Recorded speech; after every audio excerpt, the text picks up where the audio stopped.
안녕하십니까. 저는 수자국어에서 광양고등학교 1학년 학생들 내신 담당하고 있는 부원장 주동민입니다. 네, 이번 영상에서는요, 2022년 2학기 광양고등학교 1학년 기말고사에 대해서 간략하게 말씀드리겠습니다. 화면 같이 보시겠습니다. 자, 광양고등학교 1학년 2학기 기말고사, 한마디로 문법의 정확성이 중요한 시험이었습니다. 문법 시험 범위, 문법 요소, 높임 표현, 인용 이런 것들이 있었는데요. 이 부분에 대해서 정확하게 개념을 숙지하고 예시에 적용할 수 있었어야 이 시험 잘 볼 수 있었고 좋은 결과 얻었을 겁니다. 자, 시험 범위 한번 분석해 보겠습니다. 시험 범위 크게 세 가지 영역이 있었습니다. 방금 말씀드린 바와 같이 문법 요소, 그리고 학교 프린트가 제공됐습니다. 학교 프린트에서는 문법 요소와 관련된 개념들, 추가적인 개념들, 이를테면 용언의 어미라든가 문장 성분에 대한 개념들을 프린트에 또 추가로 제공했고요. 그와 관련된 문제들도 출제되었습니다. 화법, 작문, 비문학은 교과서 7단원 1, 2, 3단원을 중심으로 총 11문제 출제되었고요. 문학은 이제 교과서에는 없는 것들이었는데 프린트에서 고전시가, 가사, 상충곡, 현대시, 자화상, 대장간의 유혹 이렇게 세 작품 바탕으로 문제가 출제됐습니다. 전체가 선택형 27문제, 단답형 2문제, 전체 29문제가요. 문법 파트에서 단답형 2문항 포함해서 총 13문제, 절반 가까이 출제되었고요. 아까 말씀드렸죠. 교과서 7단원, 1, 2, 3단원 중심으로 해서 모두 11문제가 화법, 작문, 비문학 출제되었습니다. 문학은요, 세 작품 바탕으로 총 5문제 출제되었습니다. 이 중에서 문법 좀 세부적으로 보도록 하겠습니다. 문법 어떻게 나왔고 어떻게 우리가 접근하고 풀었어야 되는가? 개념 이해, 예시의 적용, 이게 굉장히 중요했습니다. 거듭 말씀드립니다만 프린트, 교과서에 있는 높임 표현, 시간 표현, 피동, 사동, 인용, 부정 표현 플러스 더하기, 그리고 문장 성분, 그리고 용언, 어미 이런 것들에 대한 개념을 확실하게 알고 있었어야 주어진 문제 수월하게 풀었고 시간도 많이 소요하지 않았을 거예요. 많이 쓰지 않았을 겁니다. 범인의 개념 확실하게 이해하는 거 필요했고요. 이 부분이 결국 이 시험 전체를 다 가늠할 수 있었다, 변별했다라고 말씀드릴 수가 있습니다. 모의고사 기출문제, 해당하는 모의고사 기출문제도 이제 프린트로 제공이 되었는데요.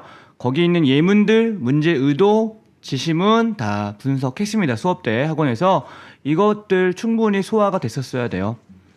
예시문, 이게 왜 높임법이고, 이게 어떤 시간 표현이고, 이게 어떤 피동이고 사동이고, 실제로 그걸 선생님이 지시한 대로 피동 같은 경우에 다시 능동으로 바꿔보고 사동 같은 경우에 주동으로 바꿔보는 것들을 충실히 한 친구들 같은 경우에는 시험을 굉장히 잘 봤습니다.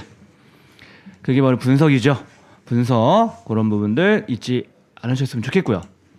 그 다음 비문학, 화법, 작문 7단원 바탕으로 문학 프린트 바탕으로 나왔는데요. 사실 이 부분들은 교과서 시험 범위 같은 경우엔 교과서 활동을 중심으로 출제되었고요. 크게 벗어나지 않았습니다. 즉 기본 내용에 충실했다면 어렵지 않았을 거예요. 다만 이제 제시문마다 모두 고르시오 유형의 문제가 꼭 들어가 있더라고요. 그래서 이걸로 조금 난이도를 높이려고 했었다. 이렇게 하지만 결국 물어보는 내용이나 이런 것들이 크게 어렵진 않았다.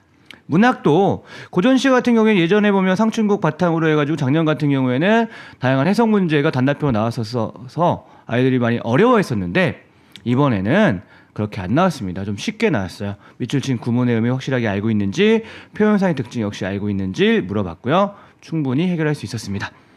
현대시 같은 경우도 두 작품 대장간의 유혹과 자화상을 비교하면서 내용도 비교하고요. 그리고 형식적인 특징도 비교했습니다. 그리고 외부 지문 문제 한 문제 출제되었죠.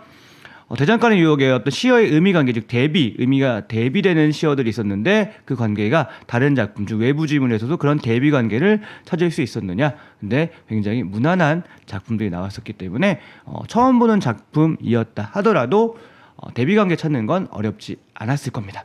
해서 문법을 제외한 나머지 영역들은 좀 무난한 방향으로 출제되었고 여러분들이 시간만 있었다면 어렵지 않게 답을 골랐을 것이다. 이렇게 말씀드릴 수가 있겠습니다.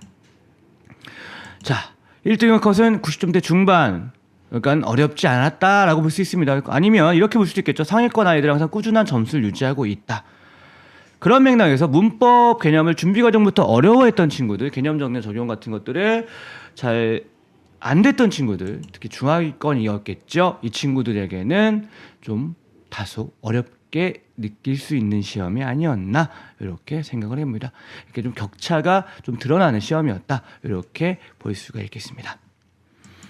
자, 이제 여러분들 시험 이후에 우린 뭘 남길 수 있냐. 시험 끝났다고 머리를 다 그냥 책 다 버리고 다 팽개치고 이러지 마시고요. 지금 1월이긴 합니다만 이 촬영하는 시점이 여러분들 시험 보면서 우린 무엇을 남길 것인가.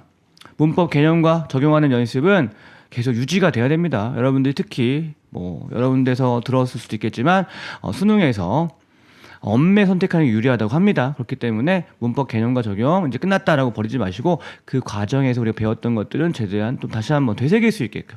그리고 상충곡 우리 해석 연습 많이 했잖아요. 물론 문제가 안 나왔지만 근데 그 해석을 할 수 있어야 우리 모의고사에서도 문제를 풀 수 있습니다. 그런 부분들. 그리고 문학에서 표현법 확인하는 연습 우리 계속 유지할 수 있도록 하셔야겠습니다. 수자국어는 이해 중심 진짜국어를 모토로 하고 있습니다. 고2 올라가는 학생들 우리 수자에서 겨울에 뿌듯하게 열심히 공부해서 봄에 또 2학년 돼가지고 국어로 활짝 웃을 수 있길 바랍니다. 네, 이상입니다.